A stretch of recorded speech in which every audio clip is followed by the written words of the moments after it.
All right, so it looks like the cabinet might be done now. I'm gonna do a few little touch-ups, but made these last night on the 3D printer. Just hooked up the hasp. Like I say, made another one yesterday on the 3D printer. Push it in and go. Got the back done good enough for me. Front, the top, and the back is complete.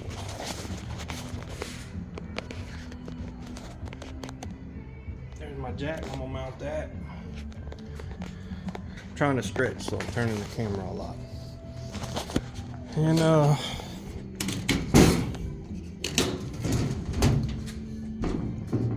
there's the inside. Generator, air hose, compressor.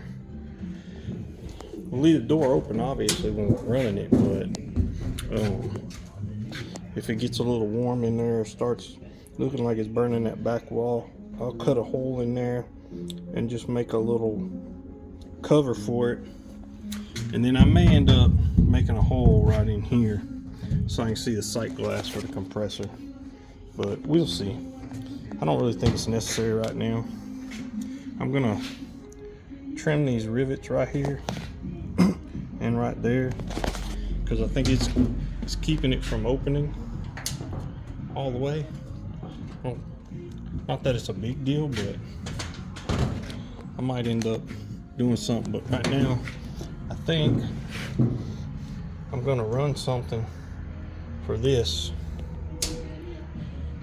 over to here, just probably right there to that hole, and it'll be something that I can leave right here, just wrap there, and then when we want to open the door, we just unwrap it and put it on there.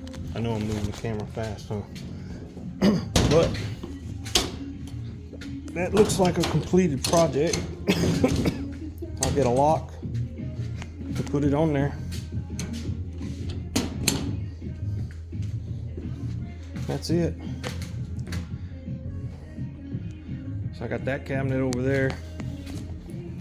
I think I'm gonna go to the barn and get some shelves, and I'll cut them, because those two things right there I'm gonna have to put here, and when I open the door they fall. So I think just like that shelf right there, I think I'm gonna put one here and then another one right there for that jug, but we'll see. All right, I'm gonna put you on stop. I'll check in with you later.